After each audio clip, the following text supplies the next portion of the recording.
Ser LGBT é um processo, e esse processo ele vai acontecendo dependendo da sua vida. E aí eu conheci a Flávia em 2018. Até então, parecia uma amizade. Eu me aproximei, né? Conversava com ela às vezes, e isso parecia uma amizade. Só que eu fui percebendo que não era só uma amizade, né? E aí a gente começou a se encontrar, né?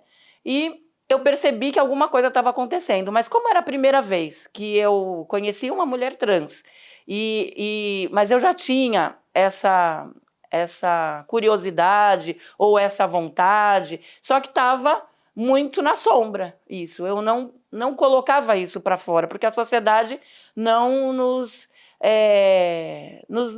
autentica, entendeu? Então acabou que eu acabei conhecendo ela e eu gostei, né? E aí eu fui falar com a minha psicóloga, né? E falei, tá acontecendo alguma coisa, né? Eu tô gostando de uma mulher trans. E aí ela falou, e daí? E aí eu fiquei uma semana com essa coisa na cabeça, mas depois isso foi desmistificando, né? Foi desconstruindo toda aquela imagem que eu tinha de mim mesma, né? E aí eu fui, de alguma forma, processando isso. Foi um processo bastante difícil dentro de mim, porque eu fui me descobrindo, e acho que isso acontece com todos os LGBTs, né? E foi um processo, eu acho que ainda é um processo. Hoje eu não me considero uma mulher lésbica, mas eu me considero uma mulher pansexual. Eu lembro que a primeira vez que a gente se encontrou foi num workshop que aconteceu no jornal A Tribuna a respeito de retificação de gênero, que na época estava saindo a decisão de como é que seria isso facilitado, né? E a Tribuna promoveu um workshop e ali eu conheci o pessoal da comissão. E aí eu comecei a ter um contato mais próximo com a comissão. Ela fazia parte da comissão, mas eu comecei a me interessar. Porque no ano anterior eu tinha começado a ter um pouco mais de visibilidade sem querer, por conta de uma matéria que saiu na mídia local, da associação da novela, que à época fazia muita menção de uma personagem que fez a transição do feminino para o masculino. E a minha história, ela viralizou num desses portais aqui da região e TV Tribuna, um monte de canais trouxeram uma visibilidade para a minha história. E aí eu comecei a participar um pouquinho mais desse movimento ativista. Conheci a Dani, lembrava de algum lugar dela, eu não conseguia lembrar.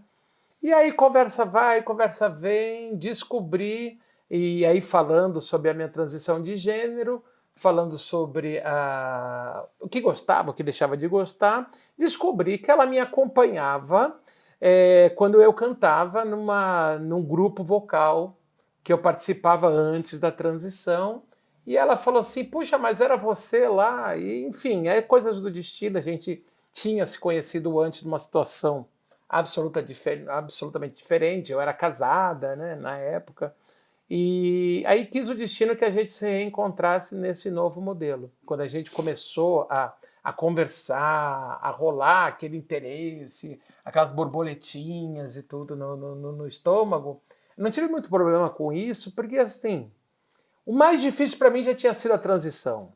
Então, assim, encarar que eu ia me relacionar com uma mulher, embora eu tenha na minha família questionado, ué, mas você faz tudo isso para se relacionar com uma mulher? Não faz sentido, né? Então, são coisas pitorescas e engraçadas que acontecem com a gente, que é diversa, né?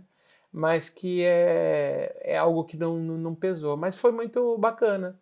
E aí a gente deu início ao nosso relacionamento um belo dia, que ela tirou o crachazinho dela de hétero, jogou pela janela do carro, e aí estamos juntas aí há 6 anos nessa briga diária, entre tapas e beijos, se amando, se respeitando e enfrentando aí tudo que a gente tem para enfrentar, mas assim com muita certeza e com muito orgulho daquilo que a gente é, daquilo que a gente se permite ser. Não é sobre escolha, não é aquilo que a gente escolheu ser, é aquilo que a gente se permite ser, né? É por isso que eu acho que é um processo. É um processo de descoberta, de autodescoberta, né? E acho que isso faz parte da vida, e por isso que eu acho que não tem gênero, porque é a pessoa. né? Que a gente gosta e ponto, né? Não tem o amor, ele independe. Só que eu não tinha essa visão. A minha visão era heteronormativa e ponto, né? Então tive uma filha, fui casada na igreja, aquela coisa toda. Só que hoje não faz mais sentido essa vida, né? Fez parte da minha história, mas e faz parte, né? Tenho uma filha, tenho netos e tá tudo bem, né? São os nossos netos, na realidade, né? Nossa família é talvez diversa, né? E é isso, acho que a gente vai aprendendo com o caminho, né? Então a cada passo a gente vai aprendendo. Se fala muito das dificuldades, né, do lado difícil de ser uma pessoa LGBT no Brasil, mas, por outro lado, a gente tem a questão do lado bom, né, da gente ter orgulho. Quando a gente fala orgulho, não é no sentido da vaidade, do egoísmo, é muito pelo contrário, é da gente efetivamente saber quem somos, brigar, e no nosso caso, literalmente, né, dentro do nosso ativismo, dentro dos trabalhos que a gente desenvolve na APA LGBT Santos, na organização de parada, a Dani, através do CRP, com diversas ações, né, é a gente realmente mostrar que sim, nós podemos ser quem somos e o quanto que isso, muitas das vezes, é o caminho, é a saída efetivamente para você ter uma vida melhor, para você ter uma condição de saúde mental muito melhor, se entender. Eu tiro pelo meu caso, a minha transição ela aconteceu aos 42 anos, foi uma transição tardia. E depois eu não tinha essa visão, na verdade, mas depois da transição é que eu percebi o quanto algumas coisas que pesavam dentro do meu dia a dia, na minha figura cis normativa, o quanto a transição acabou me mostrando caminhos que eu não imaginava que eu poderia trilhar.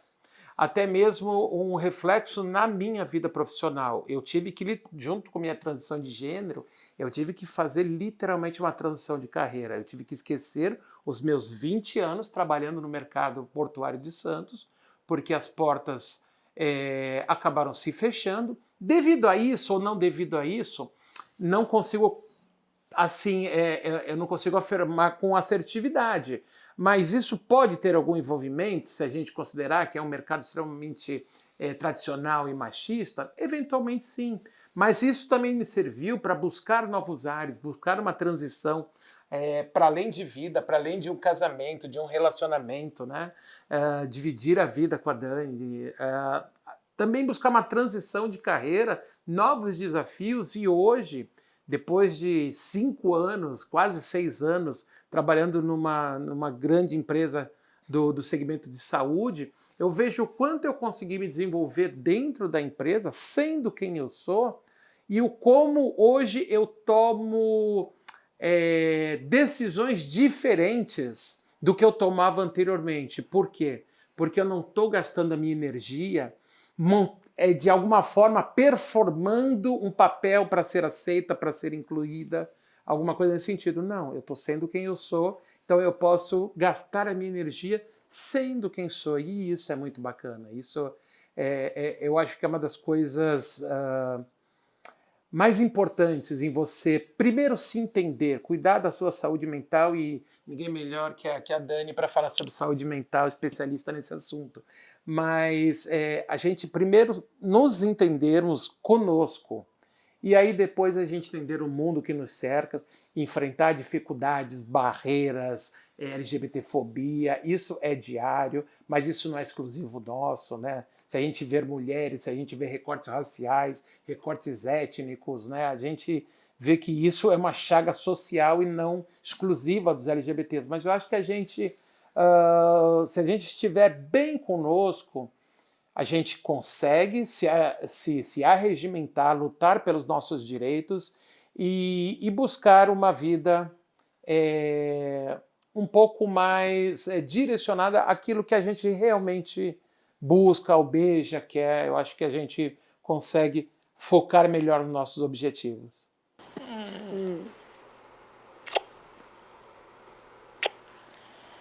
Oh.